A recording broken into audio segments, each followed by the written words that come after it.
ജമ്മു കാശ്മീരിലെ ഭീകരാക്രമണത്തിൽ 27 ടൂറിസ്റ്റുകൾ കൊല്ലപ്പെട്ടു. കൊല്ലപ്പെട്ടവരിൽ മലയാളിയായ ഇടപ്പള്ളി സ്വദേശി രാമചന്ദ്രനും കൊച്ചിയിലെ ദക്ഷിണ നാവിക കമാൻഡിൽ ജോലി ചെയ്യുന്ന ലഫ്റ്റനന്റ് വിനയ് നർവലും ആക്രമണത്തിൽ കൊല്ലപ്പെട്ടു.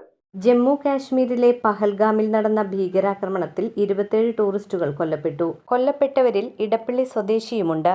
മങ്ങാട്ട് നീരാഞ്ജനം വീട്ടിൽ എൻ രാമചന്ദ്രനാണ് ഭീകരാക്രമണത്തിൽ വെടിയേറ്റ് മരിച്ചത്. സൈനിക വേഷത്തിലെത്തിയ ഭീകരർ പുരുഷന്മാരെ തിരഞ്ഞുപിടിച്ചായിരുന്നു ആക്രമണം. പാക് ഭീകര സംഘടനയായ ലഷ്കർ-എ തായിബയുമായി ബന്ധമുള്ള ദി റെസിസ്റ്റൻസ് ഫ്രണ്ട് ആക്രമണത്തിന്റെ ഉത്തരവാദിത്വം ഏറ്റെടുത്തു.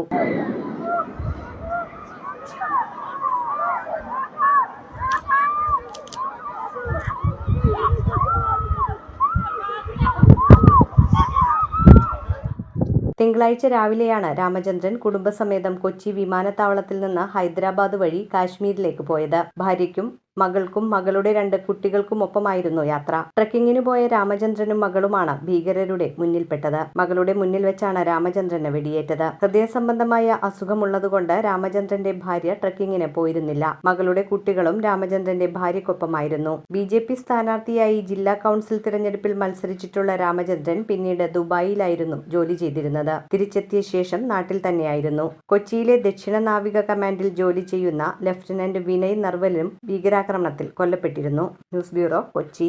നമ്മുടെ കുഞ്ഞോമനകളുടെ നല്ല ഭാവിക്ക് നല്ല തുടക്കം അനിവാര്യമാണ്. അതിനായി ഞാൻ നിർദ്ദേശിക്കുന്നു സാൻഫോർഡ്. 13 വർഷത്തെ സക്സസ്ഫുൾ ജേർണി, 250-ലേറെ ബ്രാഞ്ചുകൾ, truly international, the UK concept pre school.